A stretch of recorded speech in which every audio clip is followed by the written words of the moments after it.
meant to imitate life. Some things need to be real. Harvey.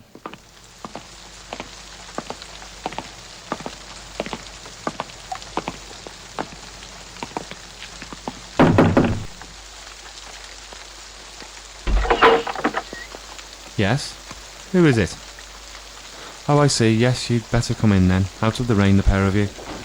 Yes, my, isn't it horrible out there? It's really still quite warm, though. For September, wouldn't you say?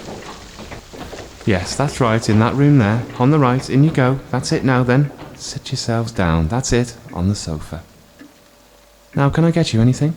Tea? Coffee? Something a little stronger, perhaps? No? Well, then, as you please. Yes, that was me. Harvey Rowland Smythe. I asked for somebody to come because now you see I'm getting quite worried. Friday. Last Friday morning. Yes, 4 days ago now, and she's never gone missing like this before. No, not once in the 23 years that we've known each other has she ever been away for this long. Not once. No. I'm sorry? Oh, I see what you mean. No, I don't think anything was troubling her. She seemed perfectly fine, just fine. She'd been acting a little strangely, but that was all sorted out now. In what way? Oh, just oddly. Nothing in particular, just, well, not herself. Well, she was never the greatest of housekeepers, not in all of our time together. Then suddenly she got into the habit of tidying up the house, top to bottom, on Wednesdays and Fridays. Spick and span, the whole house, as the new pin, on Wednesdays and Fridays. Why? Why what? Well, those were the days she posed, you see, for a portrait. Yes, that's it, large as life. It's been hanging there now for almost a week. Doesn't the colour of the skin reflect the bloom of a rose quite magnificently? And those pearls around her neck were an anniversary present, our 20th. The dress was bought for a gala dinner, a premiere performance of Beethoven's 9th in the festival hall in town. Just 6 months ago, it will have been. Yes, a lovely evening. Well, at least, I thought so. And her hair looks almost like it's been spun from pure gold, wouldn't you say? Yes, the style and tint have been caught really quite well. Who? Who what? Oh, Monty. Montgomery Appleton was the man we, or I, got in to do the painting of her. Yes, that's right, on Wednesdays and Fridays. To be quite perfectly honest with you, he drove me quite mad after a while. But she liked him, and looked forward to Wednesdays and Fridays, with her posing. Why did he start to drive me mad? Oh, I don't know. Just some of his ways, I suppose. Nothing was ever quite right for him. It was never bright enough, or it was too bright. The vase in the corner was never the right colour, or if the vase was right, then the flower in the vase were quite wrong. You understand what I'm driving at here, don't you? Yes, of course you do. He was a nice enough chap, Monty, but such a fusspot. Yet he could do no wrong in my wife's eyes. No, she was putty in his hands with his madam do this and his madam do that. Such a showman, such displays of over-the-top perfectionism used to drive me mad, quite mad. When did he start calling? Oh, let me think. I would say, yes, about 12 months ago now, possibly a little longer. Yes, that's exactly what I thought. Quite a long time for one portrait.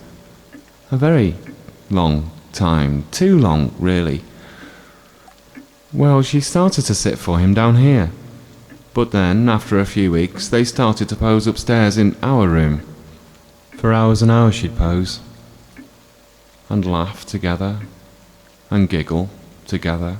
Upstairs. Alone. Then, after some weeks, they started going out for walks in the woods. He used to say it was for the light, Harvey, old boy. And I used to act as though I didn't mind, which was true, at first. Then the walks got longer, and they'd fall back into the house at all hours of the night. Yes, at all hours. All hours. And in all weathers. I used to tell her she'd catch her death going out dressed as she did. His address? Oh, let me think now. I think I still have his card somewhere, here in my wallet. There it is. Yes, you can keep it. I'm finished with him. Now the portrait is done. Lovely, don't you think? The picture? Well, naturally, after about 6 months of his carrying on, I began to find things quite hard, and I felt that something just had to be done. You see, I was paying by the session, £75 a time, and this was 12 months nearly. £900, and still the portrait wasn't anywhere near finished. It began to puzzle me. What was taking so long? But she'd tell me to stop being such a misery, and I'd listen, and I'd pay. And so it went on, and on, and on. The posing, the walks, and the waiting for it to be finished drove me madder and madder until I could stand it no longer. That's when I decided that I'd paid him all that he was going to get. On Friday afternoon, I followed them out on one of their light-catching strolls, just to satisfy my belief that he was deliberately stalling so as to gain more money from me. Monty had sort of dropped one of his H5 brushes, a long, thick background brush, which I thought he might need, and I caught them out there, in a little clearing in the woods, near the river, well, on the bank itself, to tell the truth.